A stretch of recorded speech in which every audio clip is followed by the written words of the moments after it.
sahabat, perkenalkan nama saya Dia Suci Lestari dari kelas 11 MIPA 7. Kali ini saya akan menjelaskan tugas geografi kelas 11 bab 1, yaitu tentang karakteristik wilayah perairan dan daratan di Indonesia. Dengan guru pembimbing saya yaitu Bapak Dr. Andes Sukardi MSI. Dapat dilihat pada peta berikut bahwasanya Indonesia merupakan negara yang sangat besar. Hal itu membuat Indonesia dijuluki sebagai negara kepulauan, karena memang terbukti pulau-pulau di Indonesia sangat banyak. Tidak hanya itu, Indonesia juga disebut sebagai negara maritim karena perairan di Indonesia sangat luas. Nah, dari dua julukan tersebut membuat wilayah Indonesia dibagi menjadi dua bagian. Yang pertama yaitu wilayah daratan dan perairan. Nah, dikutip dari artikel pada Wikipedia Bahasa Indonesia, daratan merupakan bagian permukaan bumi yang secara tetap atau permanen tidak tertutup oleh air laut. Luas wilayah daratan di Indonesia mencapai sekitar 1/3 dari keseluruhan luas wilayah Indonesia. Wilayah daratan dibagi menjadi beberapa daerah. Yang pertama yaitu pegunungan. Apa sih pegunungan itu? Pegunungan merupakan suatu dataran yang tidak rata dan bentuknya menjulang ke atas, biasanya mencapai sekitar 800 meter hingga 1000 meter. Perlu diketahui ya, bahwasanya dataran tinggi berbeda dengan pegunungan. Dataran tinggi sendiri merupakan dataran luas yang terbentuk karena proses erosi dan sedimentasi yang berlangsung selama ratusan tahun. Yang ketiga yaitu dataran rendah.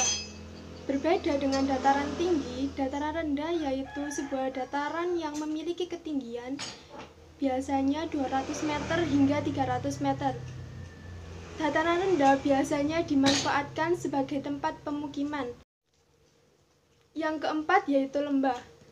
Lembah merupakan bentang alam yang dikelilingi oleh pegunungan ataupun perbukitan. Lembah terbentuk karena beberapa proses geologis yang menyertainya. Nah, wilayah yang kedua yaitu perairan.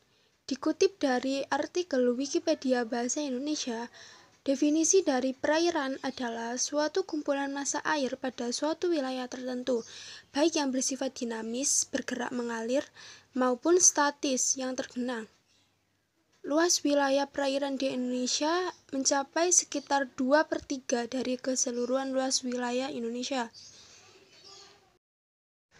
Beberapa daerah yang tergolong sebagai wilayah perairan, yang pertama yaitu laut. Laut merupakan kumpulan air asin yang berada di dalam cekungan besar. Laut juga berfungsi sebagai penghubung antar pulau satu dengan pulau yang lainnya. Yang kedua yaitu selat. Selat merupakan laut sempit yang terletak di antara dua pulau dan mempunyai fungsi sebagai jalur transportasi laut. Yang ketiga yaitu teluk. Teluk yaitu wilayah perairan yang menjorok ke daratan dan dibatasi oleh daratan pada ketiga sisinya. Karena letaknya yang strategis, teluk biasanya dimanfaatkan sebagai pelabuhan.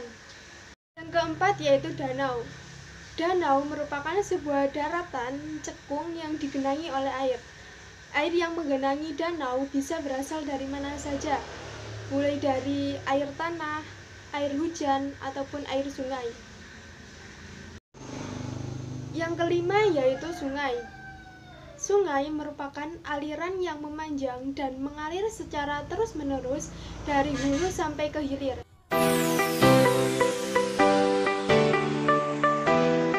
Apa yang memperkuat pernyataan Anda bahwa Indonesia merupakan negara kepulauan dan maritim?